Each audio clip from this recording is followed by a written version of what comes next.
આ દીકરીઓ માટે અને અમે આ સમૂહ લગ્નમાં કોઈ પણ ભેદભાવ રાખ્યો નથી.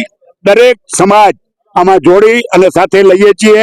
એમાં પ્રથમ જે દાતારો જે છે એ અમારા ભાનુશાલીઓ છે, એમાં બીજા પણ જોડાયેલા છે અને એ બધા દાતાર જે હોસ્પિટલના જે દાતાર બન્યા છે એ પણ છે અને ચાંદ્રા પરિવાર પણ છે.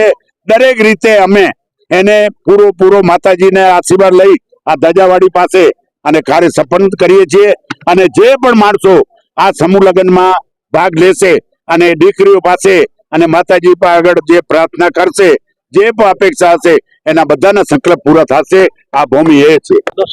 ફાયદો એ થશે કે આ વિસ્તારમાં ક્યાં હોસ્પિટલ નથી ગાયો માટે, માણસો માટે છે સગવડ, પણ ગાયો માટે એટલી સગવડ નહીં હતી. એટલે અમે મટલીસ હોસ્પિટલ બનાવી રહ્યા છીએ. પછી એમ્બ્યુલન્સ લેશું.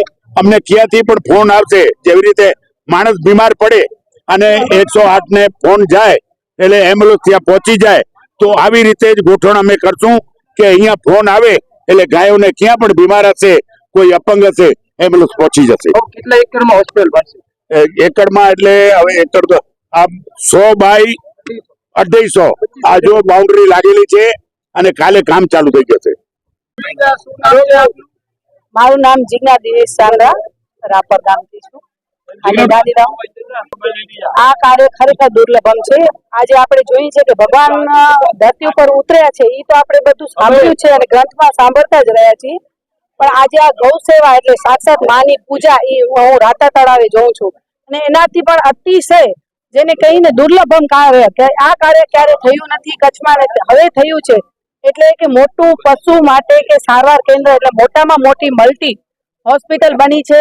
એ અમારા માટે ખૂબ ભાગ્યશાળીની વાતો છે.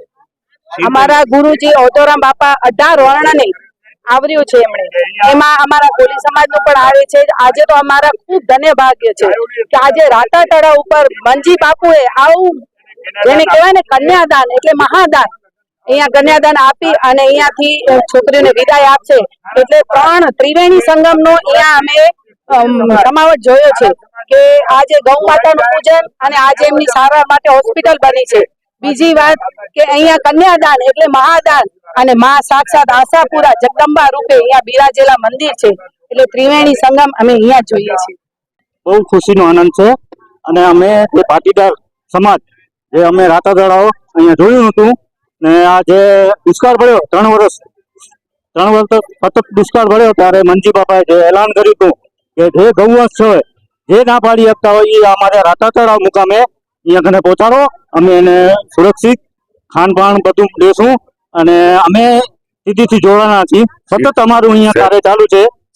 પાટીદાર તરફથી અમે 6 સેટ બનાવ્યા અને એક હોસ્પિટલની જરૂર હતી જે આપણે દીપભાઈ ગજરાએ આપણે રાતા તળાવે પૂર્ણ કરી છે અને રાજેશભાઈ પણ આ સંસ્થા સાથે જોડાયેલા છે. તો એ 2 દાતા પરિવારનો ખૂબ ખૂબ આનંદ અને નિયાણીઓ આજે 70 જુગલ મંદિરનો નિયાણી છે ને આપણે ગાયું પણ એક નિયાણી જ છે. એ તરફથી આપણે જે આ સહયોગ મળ્યો છે તો બહુ ખૂબ ખૂબ આનંદ થયો સાંભળીને. જય ગૌ માતા, જય ગૌ માતા.